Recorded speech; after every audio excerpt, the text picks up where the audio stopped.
হ্যাঁ, আমরা রাস্তার পথকুকুর নিয়ে কাজ করি। কেনই বা করব না কাজ এদের নিয়ে? কেননা মানুষের জন্য তো মানুষ আছেই। অনেকে অনেকভাবে মানুষকে সাহায্য করে, মানুষকে হেল্প করে, মানুষের বিপদে-আপদে সবাই সবার পাশে থাকে।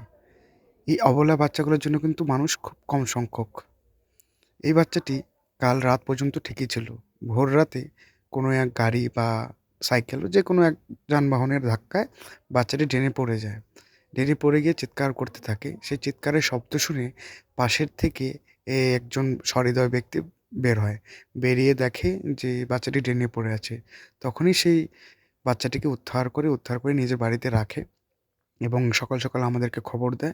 আমরা সকাল, সকাল সেখানে যাই, গিয়ে সেই বাচ্চাটিকে চিকিৎসা করি। চিকিৎসা করে দেখতে পাই যে শুধু সেই ব্যথাই পেয়েছে সেমনটা নয়। তার সাথে, সাথে তার স্কিন ডিজিজ প্রচুর হয়েছে। এই বাচ্চাগুলো যতগুলো ছিল সেখানে সবারই সেম।